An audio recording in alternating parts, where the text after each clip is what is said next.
What's going on, guys? Aero here and welcome back to another video. Now in today's video, I want to talk to you guys more about Generation 9 with Pokemon Scarlet and Pokemon Violet, as of course news has been just a bit dry right now with no official news and information yet from the Pokemon company or Nintendo or anything. However, I do feel like we are going to be seeing some official news very soon, as towards the end of May and the beginning of June is when we'll officially be in the Generation 9 hype cycle, and because it is a new generation, they are going to need to reveal information pretty early and start kind of hyping that game up, so I do think that it's going to be coming within the coming weeks. However, today we've got a very interesting potential rumor coming from the most credible kind of leaker that we have right now about Pokemon, RiddlerCoup. Now by now, if you don't know who RiddlerCoup is, he is pretty much the person who is known for leaking a ton of stuff within Pokemon in terms of the anime, video games. He's leaked so much stuff about Pokemon Brilliant Diamond and Shining Pearl, as well as Pokemon Legends Arceus, and this was all months before the stuff officially came out, and all of it did turn out to be true. In fact, just recently, within the Pokemon anime, he said that he didn't even watch the Pokemon anime, but he knew all of the champion matchups and everything that were going to happen, and he posted a tweet about that, and that's exactly what turned out to be the case. He ended up being completely correct, so the man definitely has some inside sources. Honestly, it could be like Masuda himself just sitting there giving all these leaks and hiding behind a name. We don't know, but this guy definitely has some sources, and he is definitely to be trusted.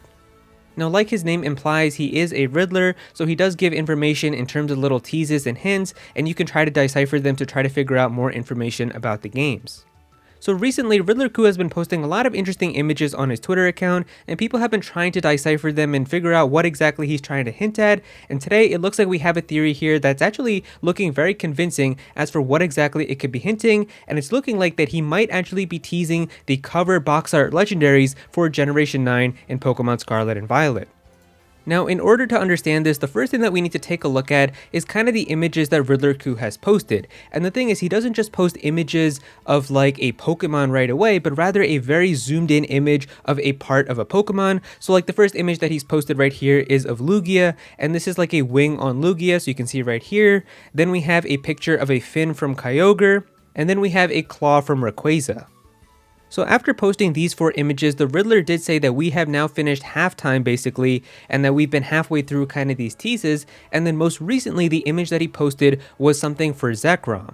Now, how exactly does this tie to the Generation 9 legendary Pokemon? And in order to understand that, I'm going to give a shout out here to Mari Bacon on Twitter for coming together with this theory. And so the theory that we have here is that RiddlerCoup is actually teasing at different types of colors in terms of RGB colors and CMYK colors.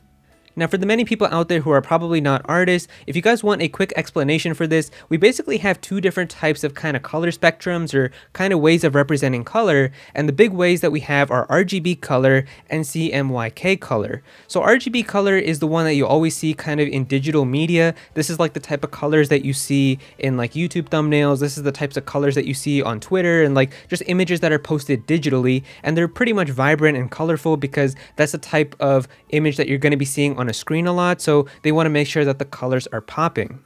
Now, CMYK colors, on the other hand, are a little more duller, and they're more used for print media and actual physical things that you hold, and you can see the colors and images on there. So things that you see in magazines and newspapers and artwork that you physically hold in your hands, that's where CMYK color is mostly used. Now, if we take a look at the logos for Pokemon Scarlet and Violet, if we take a look at the Scarlet logo, we can definitely see that the letters are kind of matching more of a classical font style, and these types of letters and kind of the way that they look are definitely something that you would see much more in old media and kind of old-fashioned types of things, mostly things that you would see a lot in printed things and actual newspapers and things like that, and it's because of that that a lot of people are associating that with CMYK colors. And then for the Violet logo, on the other hand, we have a much more kind of modern art style. I mean, especially if we take a look at the letter O in there, it's a more squared off kind of rounded version of the letter O instead of just a circle. And a lot of times you see kind of fonts like that which are futuristic and stuff and modern, and those always like to have those square types of letters and things like that. So it definitely does remind me a lot of a futuristic type of art style, and it's because of that that a lot of people are associating the Violet logo with digital media, which happens to be RGB colors. Now, the whole theme of time and time travel is actually something that's been hinted a lot with Pokemon Scarlet and Violet. A lot of people like to refer to the very first trailer where we can actually see like a lot of these clocks that are spinning around and stuff, kind of indicating that maybe time is going to be a very important part of this game. And even in like the trailer itself, we see like Hisuian Pokemon like Hisuian Zoroark, and of course that's supposed to be a Pokemon from long ago, so how is it existing and how is it still possible to get in this region? So now you're probably thinking, well, okay, I can kind of see where you're coming from, but how exactly do the Pokemon that RiddlerCoup teased fall into this? Like, how does Kyogre and Rayquaza and all of those Pokemon make sense? And for that, we need to take a look at like the color wheels for RGB colors and CMYK colors. Alright, so if we take a look at the wheel right here for RGB colors, what is the very first Pokemon that RiddlerCoup has showed us? It was, of course, Lugia, and Lugia is a white Pokemon, so it falls right into the middle of this color wheel.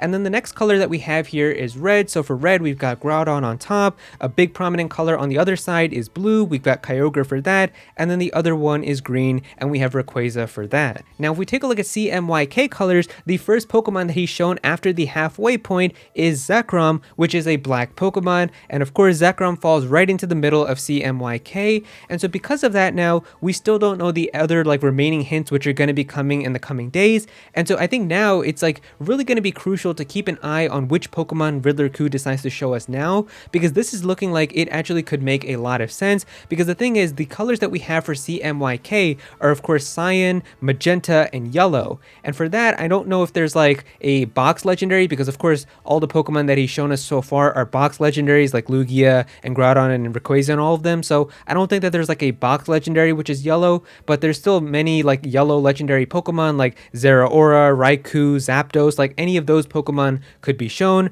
For, of course, Cyan, like, of course, the easiest Pokemon for that is Zacian. That makes a ton of sense. And then for Magenta, Zamazenta is literally, like, based off of Magenta. So it feels like a lot of this is kind of coming into fruition here. And I could definitely see this kind of being what he's hinting at, especially because the first one that he did show after the halfway point was a black Pokemon, which is exactly the middle of CMYK.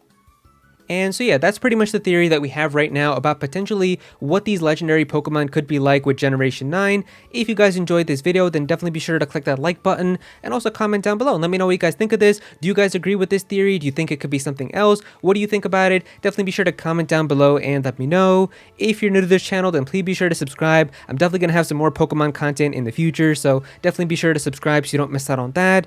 Click on that bell to become a part of the notification squad. Go follow me on Twitter at Aero so you can be featured in videos, and also join my Discord server as well. We've got a bunch of people in there who are always talking about Pokemon and Smash Bros and Nintendo, so definitely be sure to join that. But yeah, that's pretty much it. Thank you so much for watching.